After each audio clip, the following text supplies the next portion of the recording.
Hello, everybody, and welcome back to the show. This episode is brought to you by The Wellness Paradigm, a holistic health coaching company shifting the way that women understand and heal their bodies. Through bioenergetic testing, functional lab testing, and functional nutrition, we uncover what traditional approaches often overlook, so you can stop guessing and start healing and finally feel like yourself again. No more one-size-fits-all protocols, just real answers, deep-rooted healing, and the clarity and confidence you deserve to feel incredible. It's time to shift the paradigm of women's health. Now, on to our show. Okay, I think we are live. I am going to add Monica. Hey, Monica, I see you joined, but you have to accept my invite. Hi. Well, hello. Hello Well, there. I'm really excited because we are going to talk about something that we are both super passionate about, which is about just optimizing your hormones. Yes. We'll talk about some big mistakes we see people make when they try to optimize their hormones. Optimizing your hormones is so important. Like, not only for, better weight loss, more energy, better periods, So often when people come into our program, they think that the way they're feeling is kind of normal because they've felt this for like a really, really long time. And a lot of people will just address like, oh, I think it's my hormones, and so we try to figure out what might be going on. So, excuse me. So we'll kind of talk about what some big mistakes we see and how to optimize your hormones. If any of you guys have Absolutely. questions, feel free to comment them below. If I don't see them, I will comment to you personally afterwards. Or if you have a private message or a private question, feel free to shoot me or Monica a DM. And we'll get rock and rolling. You want to kick it off? Alrighty. Well, good. Well, no, it's not It'll be morning morning for anymore. It's some people. afternoon. Whoopsie. True. Good afternoon, everybody. Super happy to be here. And like Shannon mentioned, hormones is something that I'm super passionate about. Just from my own experience and kind of vouching that I didn't want women to have to go through this. And something that we see a lot in the Western medical field is that doctors just don't really, I don't want to say care, but they're not giving it as much attention as possible. Like I have clients that just are, they go to the doctor and they're like, should we check your hormones? And they're like, well, are you getting your cycle every month? Okay, then you don't need to check it. It's fine. So yeah, and that's not really, there's so much more than just, if you're getting your cycle every month. So one of the biggest things getting into that, one of the biggest things that I see that has really affected a lot of women, is having coffee on an empty stomach, like just skipping breakfast altogether and just thinking that coffee is breakfast. And that is just like the worst thing. Trust me, I've got my coffee here. I love my coffee. But don't have it on an empty stomach, ladies. Like, please don't. If have like something with protein, have a meal before, and then you can have your coffee. It's just that coffee is going to trigger your cortisol. So cortisol levels are already high as it is in the morning, and just having that coffee straight thing is just going to trigger it to go even higher. You're going to feel jittery. You're going to feel anxious. Your blood sugar is going to increase, and it's just like a whole mix of bad things. So you definitely don't want to have coffee first thing in the morning. You want to have breakfast, something like I said before, with protein, lemon water before you have this. Like just even adding some milk to it can also make I think a just huge in the difference. world right now, intermittent fasting is just such a huge thing, and women are in an attempt to lose, as much weight as possible. They're like, I'm just gonna fast, and I'm not gonna tell you that. Like, I'm personally not a huge fan of intermittent fasting for most women, particularly if you have hormone issues. It can be a powerful tool for the right person, but people are. One, they're either saying, oh, I'm just going to intermittent fast, I'll ditch calories, or they're just so busy in the morning, which obviously, we could go on a whole hour-long rant about cortisol, and, think I don't have time. But also, how many of you guys are not realizing that, and coffee on an empty stomach can also just be a really big gut irritant too, which is not cool. But yeah, it's just a simple habit. And it's funny you started with this because there's when we talk to women, oftentimes it's like, I need to be on the best supplement protocol and I need to be on all these like hormone balancing things. And it's like just the fact that you started with something just so simple can make a big difference, especially if you struggle with anxiety. Just, I'm telling you, like, I know it's something both of us have, dealt with. It's like that simple swap can make you feel better in the morning. And when you feel better in the morning, less anxious, it's going to carry on throughout the day, lower your overall state of stress, which we'll talk about stress later on, which will help, inadvertently your hormones. So, yeah. Yep, absolutely. And yeah, it Yeah. can definitely trigger that acid reflux, and just kind of Yeah. throw that circadian rhythm off.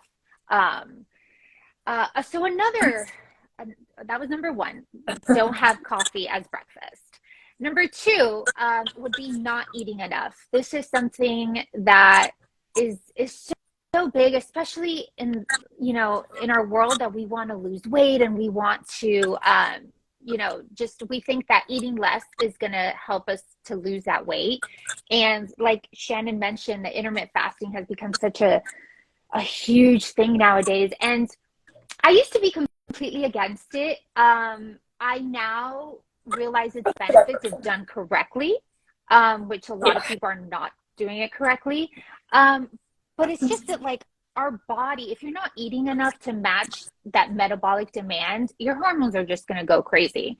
Like, they're not going to have enough to function properly, especially the thyroid. So basically, like, if you've been eating on a low calorie diet for a really long time, I would suggest a reverse diet. And if you have no idea what that is, that's what us here at Shannon Salgay Fitness, we do. We can help you with that. And another thing is also, not only are you not eating enough, but the foods that you're eating, like the quality of the Mm. foods, a lot of processed foods out there. It's so easy, like, to just go to McDonald's because it's so, like, ready and, quick and easy. And it's just, but yet you can make like a better decision by going to Starbucks and having that protein box. So definitely, like, the choices of your foods and not eating enough are huge, Yeah, I'm gonna say for your something on this hormones. because this is the nobody believes me. Like, people always think people come into our program and they're just eating a ton and we just teach them how to eat less. Or they're so scared to join our program because they're like, oh, I don't want to cut out a bunch of food. And that's not what we're about. Like, for certain people, like, don't get me wrong, that might, we might have to focus on that. But most of our clients come into our program saying, I think I have hormone issues, and they're eating 1,200 calories a day. And they're so scared to either increase calories, and they're like, well, what supplement should I take? I'm like, none of that's going to matter if you're eating 1,200 calories a day. None of it's going to matter when, 1,200 is still dramatic for a lot of our clients. 1,800 calories is under eating. 2,000 calories is under eating for a lot of our clients. People, especially women, we are just wired to believe that 12, 14, 1,600 calories is like what we're always going to have to be at. I think the average client that I have is between 2,000 to 2,200 calories. So I think that's just an important thing to realize is nothing magical is going to happen if you are chronically under eating. Your hormones are never going to be regulated. There are periods, and this is something we focus a Mm-hmm. lot on in our program, is there's different periodizations of nutrition. You know, you know, dieting is fine when done correctly and not doing it chronically, but then we, as women, we miss this huge component about how to either reverse, how to be in maintenance, how to really heal and focus on, like, not just under eating all the time. We could talk about mindset again for a whole nother hour too, but all that's going to eventually downregulate your hormones. And I will tell you this, the longer you do this, the harder it is to fix. Like, I mean, so often it's just like people, come into our program, they expect their hormones to be fixed in, you know, 12 weeks. And that's not how it works. If you've been dieting for 20 years, it's going to take a while to get out of it. So that's probably my number one thing we focus on with clients is not only getting potentially out of a deficit if it's been a long-term deficit, but improving food quality, as you said, because again, we are kind of morphed and molded into not just being like if it fits your macros kind of people. It's how do we lower systemic inflammation on the body while increasing caloric needs, because if you just eat crap food and get your calories up, you're going to still be inflamed and not focus on what you need to. So yeah. Yeah. Yeah, that if it fits your macros, when it first came Yeah. out, I thought it was the Me too. greatest thing ever. And as I've learned, it is no. It is definitely not like this is a lifestyle is what I like to tell my Yeah. clients. It's not really a diet. And the most important thing is I want them to focus on like Yeah. what they're putting into their body. It doesn't mean that you can't have that cookie or whatever you want because we're all human. I love cookies. But you know, you also want to put something in that's nutritious and like it's going to make you feel good. Um, so yeah, that's super, super important. Um, so number three is something that I see a lot actually between the coffee and this one. So It's not prioritizing sleep. I think we live in a society where, well, I used to have actually, one of my pageant directors used to yeah. say, we'll sleep when you die. And I was like, oh my God. Like now looking back, I'm like, what the heck? That's the worst advice ever. We live in a society where if we're not doing enough, like we feel so Yeah. undervalued and so like, you know, oh, we need to be doing so many things. And the truth is that we don't. Like look at Europe. They freaking have like a 5 hour like lunch break. I love that. Um, so yeah, and then you know, just I wish that we had 4 day weekends instead of like just the Saturday. I'm sorry, 3 day weekends instead of just Saturday, Sunday. But that's a whole other thing. Um, but definitely prioritizing sleep is something that is huge. That's how our body recovers. And something that, you know, and lack of sleep also disrupts our hormones. And it's going to make you a lot hungrier. So if your goal is to lose weight, you're going to have like those cravings if you're not sleeping. Um, and something that you can do is kind of like try to block out those blue lights 2 hours before bed. There's also some over there. I have like some glasses. They're orange, and I usually put them on at night. They kind of look ridiculous, but whatever. It's just my husband and I. And they completely block out like all the blue light. You know, that's something great. Have a consistent sleep time. You know, don't just be sleeping whenever. Like, know your bedtime is like between 9 and 10, and just really prioritize trying to go to sleep by that time. You want to try to avoid any caffeine Yeah. after 5 o'clock. That is huge. And then also just keeping your room kind of cool. Because if you're in a hot room, that doesn't really make you like, you know, I don't know. I hate sleeping in any like hot. I know when our air has broken here, I just want to like die because it's so hot. Girl I in my can't family. sleep. So definitely Come over like, here to the Midwest. yeah, yeah. I'll show you Uh-huh. That's true. That's true. Um, and then something else too, if you're having some trouble sleeping, maybe like some chamomile tea, could really help you like relax Yeah, and I think soothe and nighttime stuff. routines people don't take seriously. I mean, I am so guilty of this. It is, you know, I will work till 10, 11 p.m. at night and then just expect to go to bed. And that's, it's just not good for us, right? I actually, you mentioned yellow or orange glasses. I went to Warby Parker, which you can buy online now. They do have in stores, and you can get blue light on your prescription glasses, which is great because they don't look yellow, and they actually, like, that's the glasses I wear 24/7, except for today. I decided to put on contacts because it's a day for me today. But so cravings is like, if anybody wants it, like a whole training I did on cravings, comment below because I will tag you in it. I don't want this live to be an hour long. But you know, I'd probably say 50, if not more percent of our clients come in with cravings, and there's so many things we can work on with cravings. But ultimately, if you're not sleeping, it does mess with your hormone signaling. You have these hormones called ghrelin and leptin, and they signal when you're full, they signal when you're hungry, and that like literally shifts. Like there is an internal hormonal change that happens, and it also increases your cortisol level. Again, another hormonal change. And so, you know, I get wanting to be productive. This is my life, trying to like rewire that brain. But it's like, you don't spend time kind of cooling down, prioritizing the sleep. Like it also affects it can affect your insulin, your fasting blood glucose. All of those things will also affect your weight loss resistance.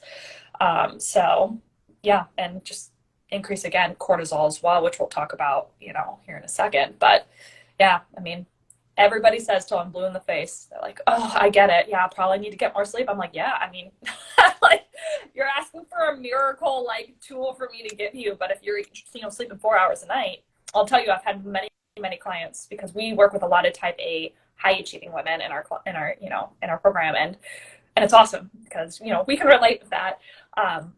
But I've had many people on their initial intake form say, I'm the best 4-hour sleeper that you'll ever meet. I'm like, that's not really a good thing. you know, and that used to be me too. No. I can do all-nighters. I can survive off 5 hours of sleep. I'm golden. Like, I don't need sleep. False. Now I'm like in bed by like 9:30 or 10, and I'm like, if I don't get like 9 hours, granted, I know it's different if you have little kids and that sleep schedule might be off. So I will tell you, if you do have little kids, I understand. I'm hearing you when you're saying I can't sleep. Do what's in your power. If you have a dog that's potty training and they're up, whatever, do what's in your power. Monica mentioned a ton of great like bed.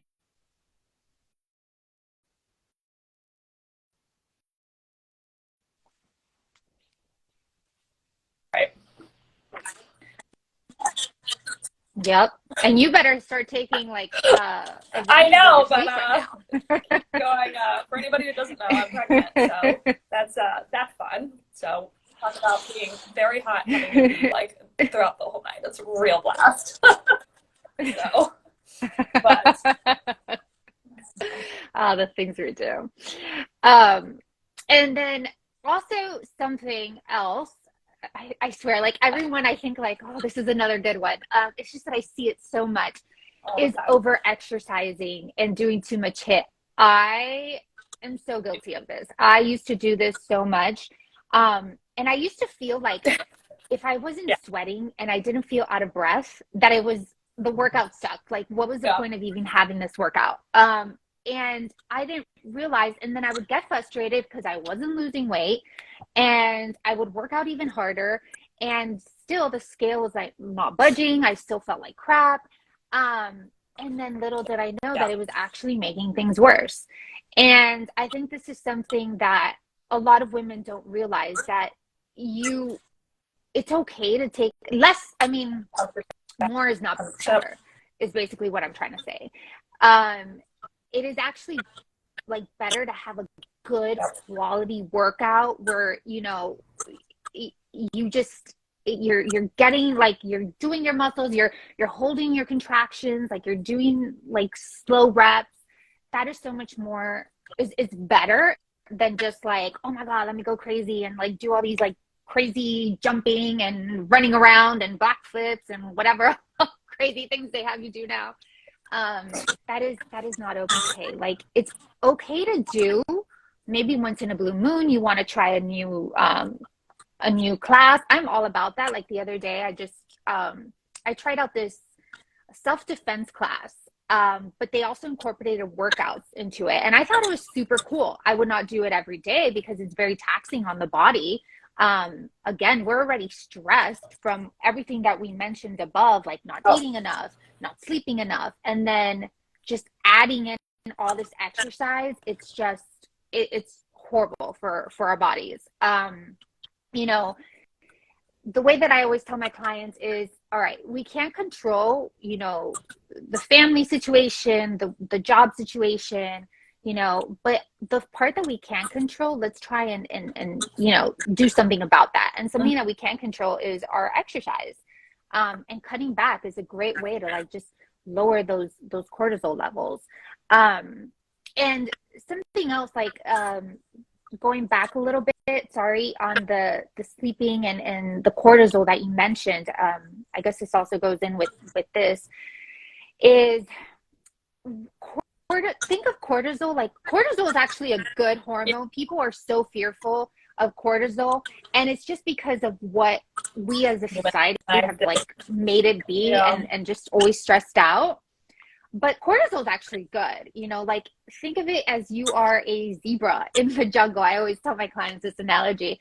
Think that you're a zebra in the jungle, you see a lion, and cortisol shoots up, and it's like you get in this fight or flight, and you start running from that lion. And that's your body's way of, okay, we got to get out of this situation, because your body wants to protect you. And then once you're like in a safe ground, that's it. Like, everything goes back to normal. You go back to like a less stressful state.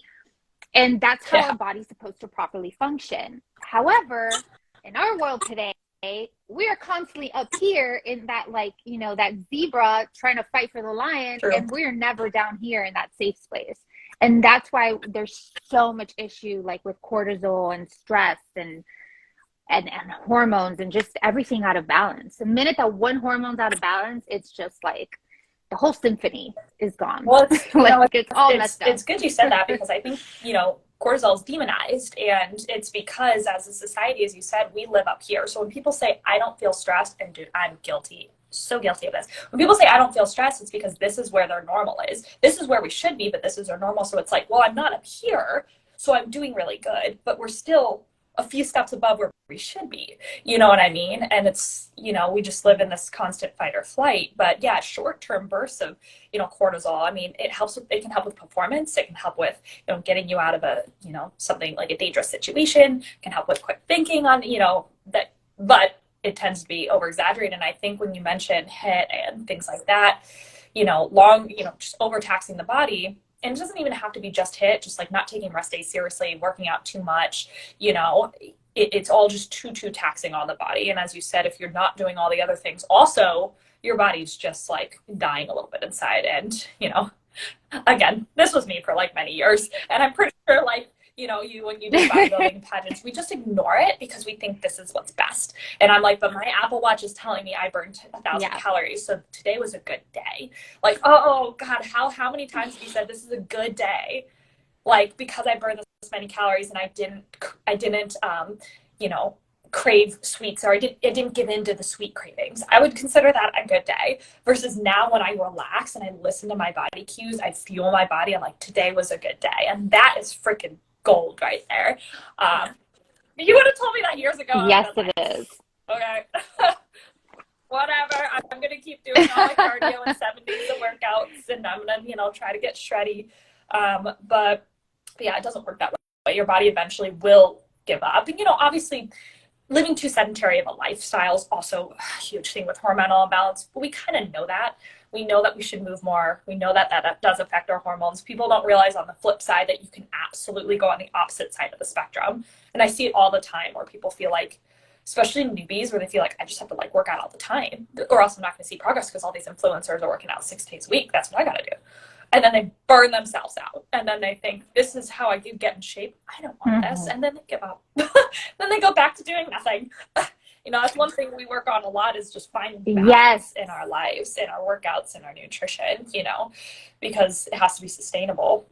Because this isn't just a short bout of, I'm going to lose weight and get my hormones balanced and then my life's going to be cool. This is a lifelong change, you know, that you have to, you're constantly molding and shifting and changing, you know, between. So, yeah. Absolutely. It's that 0 to 100, and then they're just setting themselves up for failure.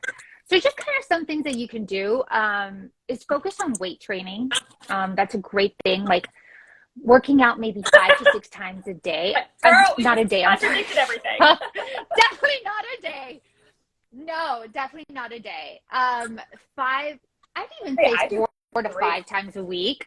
You definitely want to have like, you definitely want those, you know, those rest days. And something that is so underrated is walking.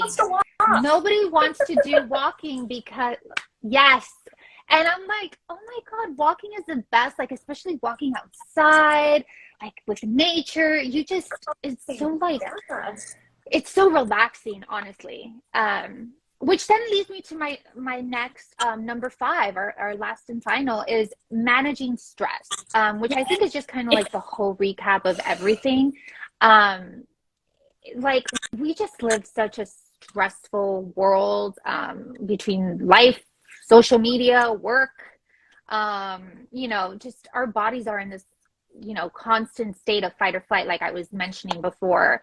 And that's why it's so important to find ways to like reduce stress, and, you know, whether that be walking in nature, like I said, or journaling, or even like the other day I went to a Pilates class. I personally do not like yoga. I'm not flexible. I blame it on being so tall. And yoga is not relaxing to me because I'm like, when I look around, everyone seems so zen, and I'm like sweating. I'm like, oh, because I cannot do half those poses. But on the other hand, I found that I love Pilates, especially like on the reformer. It's so much easier for me, especially since I'm not flexible. So I went to a Pilates class and like I just felt so relaxed. The energy, like it's so different than the energy in the gym. Um, and that's okay. Like, there's a time and place for the gym, and then like you can do Pilates or yoga if that's your thing, and just like really feel zen and relaxed. Reading a book, I have not read a book in a really long time, but I am obsessed with Audible. Like right now, I'm late to the game. I am reading the Colleen one that's It Ends With Us, and I am obsessed with it. Like I listen to that all the time. I'm almost done with it. I think I started it maybe 2 days ago, and I'm almost done with it. So that's also a great way to relax and kind of like stress free. Um, and then, something also is just talking to somebody, whether it be a therapist or your friends, just kind of like letting that go and just, letting, sometimes just speaking things out and how you're feeling is a huge stress reliever instead of just keeping it bottled up inside and like just tensing you. Also breath work. Breath work is great. And it doesn't have to even be that long. Maybe like 3 or 4 minutes of breath work is great. And then last but not least, I love diffusing oils. And just like there's some that like are just like for, lavender. There's one called Stress Away. Like I love doing that to kind of just relax, especially after like a long stressful day, just, and even taking a long bath sometimes Yeah, as well. I think one thing when people, we talk about clients all the time, stress management, self-care, things like that. And a lot of people think they're doing that because they like work out, right? And that absolutely is a form of self-care. But we have to draw the line sometimes because working out isn't therapy. Like sometimes we need to actually calm our central nervous system down and, chill a little bit. And so I think especially again, most of our clients, high achieving women, right? Like they think I don't have time to do this. I don't have time to take a bath. I don't have time to be doing journaling or reading. And so what we focus on a lot is it doesn't have to be a 30-minute routine, somatic breath work or somatic, exercises, breath work, taking box breathing is one of my favorites. It takes 30 seconds, but can bring your level, can bring you a little bit more into a parasympathetic state. We talked about stress a lot and cortisol today, and it's like, just know you don't have to be doing all these crazy techniques, take 5 minutes to do some breath work, take an extra rest day, honor that self-care for yourself, do some, oils if that's your thing, or Pilates, that's what I was going to say too, is, the way you exercise should make you happy, right? If you hate going to the gym every day, I mean, I will tell you, strength training at least twice a week has a lot of metabolic benefits, right? But if you absolutely hate it, I'm a huge fan of Pilates. I used to manage Pilates studio. I have a reformer in my house, like huge fan, but I do it in conjunction with my strength training. But, do stuff that fuels your soul, right? And maybe weight training isn't your favorite, but you listen to a great podcast while you do it, or you look forward to that Audible or something to kind of make it a little bit more enjoyable for you. But like, don't hate what you do. I'm personally not a fan of yoga. I'm huge for my clients. Like, go do it. But like, it didn't fuel me. And every time I went, I started getting a little bit resentful. I was like, okay, this isn't right. This isn't how I should be feeling. Granted, it also didn't feel good for my back. Both of us have arthritis. So like, so if that's your thing, go run with it. Right. If running's your thing, go run with it. No pun intended. If you hate running, stop saying you have to, in order to lose weight, you have to go run. Like, that's not how it works. So feeding what makes your soul happy is also a form of self-care. Which will inadvertently also help with overall stress levels as well. Oh, and another thing that I forgot to know is please do not use wine as a form of stress management, because that actually does the complete opposite. It just especially for women, just the way that we metabolize estrogen. It's just no, it's really bad. So, don't do that, ladies. I mean, also like, that's not to say that if you want to have a glass of wine, go ahead. Like, I'm not telling you don't have a glass of wine, but don't use it as like your stress management technique. That it's completely different. Like, if you just, want to have a glass of wine with your husband or, your significant other, totally fine. But not like, oh my God, I'm feeling stressed out. Let me go have like a glass of wine. No, don't do that. It's actually going to do the I'm glad you mentioned that, because this is a big one we see with our clients, is like their form of self-care is a nightly, a nightcap of wine. And also, like, we'll get super into this, but like, y'all are pouring like 2 glasses and counting it as one. Like, like it's, actually this is a normal pour of wine. Most of us are pouring this, and I feel you, because I used to be this way too. But it's not, it messes with your sleep levels, which we went in depth about why sleep matters. It messes with your cortisol, it messes with your estrogen metabolism. So many women come in with estrogen dominance, which, we won't have time to talk about today. It's not good on the liver. If your liver's not detoxing properly, you will have hormone imbalances. So it just, has this whole cascade, and so many women think that this is what's helping, but it's actually not. So, again, totally not anti-wine, like, go do your thing, but it shouldn't be something that you rely on, or it's like, I'm stressed, wine. I was talking to my husband about this, because it's just movies and TV shows, like, that's what you see all the time. So you grew up thinking this is how you manage your stress. I'm stressed, I'm going to go grab a bottle with my girlfriends, right? And so, I've personally not, I don't really drink anymore almost at all. Obviously now I don't at all, because I'm pregnant. But, even before that, because it just inflamed me so bad, not to mention acne, and all this other stuff. But, switching to something else, it doesn't say like, maybe you switch to, like, right now, big thing is like adaptogenic drinks, right? Things that have, L-theanine and ashwagandha, things that help cool the nervous system. There's like pre-made cocktails, or you can make one yourself. You can get a non-alcoholic wine. That is something I switched to. I will tell you, I don't like it, so I don't think it's worth it for me.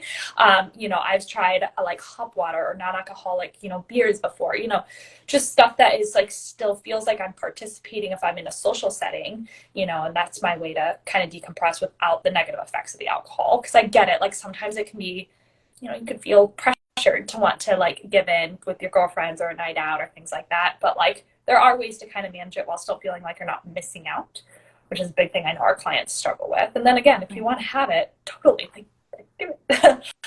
It just should be your, every week routine. Right. Yeah. Just like shifting your mindset, I think, from thinking I'm stressed, let me grab a wine, instead of like, I'm stressed, let me, do some breath work and stuff like that. That's kind of, I think, what we're trying to say. Balance is definitely key. Yeah, and but yeah, we could talk like for hours on hormones. This was like scratching the surface, but I just want to, be cognizant of time and not have this be super long. So, thank you guys for joining us.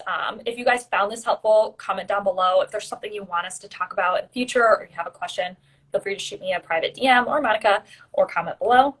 And other than that, this will live here if you want to go and rewatch it. So till next time. Bye. Have a good, today's Wednesday, right? Bye. Thanks for joining me, Monica. Bye.